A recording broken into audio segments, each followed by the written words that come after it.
BD5 pilot with you on a Sunday morning, Labor Day weekend, and I'm out working on the aircraft again, finishing up the right side of that inspection hole for the brake cylinder area. And when I get finished with this, I might try to track down some more Clecos or just play a little mix and match with the other Clecos I've got, and finish up mixing up a little Pro Seal and doing a full install of these 4 inspection plates. And I do want to do some work on the wing tips as well.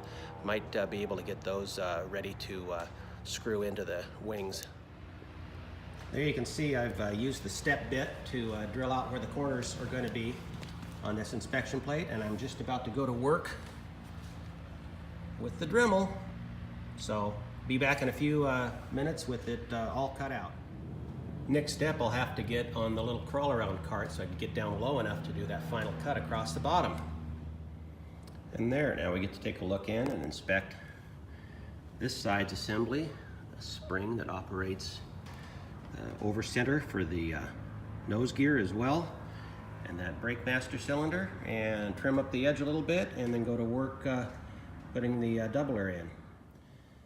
Now the method I used on the other side did work, but I found with that curve, the holes weren't aligning perfectly when I put that doubler on the inside. So I've now, since I know what the dimensions need to be, I've marked the outside here. I'm gonna drill, and then I'm gonna take and place the doublers on the inside, and I should get a perfect alignment with those. Since I drilled out to the larger size on the other side, it didn't make a big difference, but this should go a little quicker now. So I now have the measurements marked out on the doublers, and I'm about to hold them up there and start drilling them into place. So my plan is working, and so far I've managed not to drill a hole through one of my fingers. So far this idea is working well. So we're getting the center drill out, and I'm going to drill those edges out now. Now raise your hand if you've worked with these little instruments of the devil before, because what you have to remember when you're releasing one of these is that you release your pressure on that hand tool and not get your hands anywhere near this tip, because that little spring is strong and it'll pinch the devil out of your fingers. So there we have it drilled out to 1/8 of an inch and fitting nice and flush. So now we're off to pull it off, deburr, and do some dimple dyeing, my favorite thing to do. So now the doubler has the nut plates in it, and it's refit on, and now we're going to take and see if that cover screws in without any difficulty. So in preparation for this final Pro Seal that I'm doing for these plates, I had a chance to actually clean the hanger out some. I pulled those wings out also so I can take a look at those what I need to do on the aileron tips, but gave the chance for the plane to get out in the open air and make the floor look clean. These counterweights that go on the end will eventually get riveted onto the end of that wing, but I want to make sure everything is sano before doing that part of the installation, because I don't want to end up with something I have to drill back out later. What's that you say? That is Pro Seal. My hanger has the indescribable smell of MEK and Pro Seal now.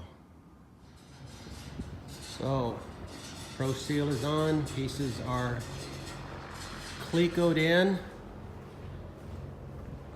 and all that remains now is alternating Cleco removal and putting the rivets in, and I'll be back with a completed job soon. And there's the finished product, cleaned up, ready to put the inspection plates themselves back on and see this for the first time with those inspection plates on. I'm going to put the engine covers on as well, because I'm prepping to polish this aircraft, so you're going to see it in a completely different light very soon. And now with the engine side panels as well as the other inspection plates on, you can see just how sleek that thing looks. And be out here tomorrow to get started with some polishing. See how that looks? It really is a pretty little bird. Looking forward to getting the polish on it. and then placing those wings back on so it's ready for static display at the Portland Hillsborough Air Show, Oregon International Air Show, I should call it. So if you're planning on coming out to the Oregon International Air Show, this should be on display. So I'm happy with the work I was able to get done today, and I'll be back tomorrow to start some polishing. Till then, BD5 Pilot out.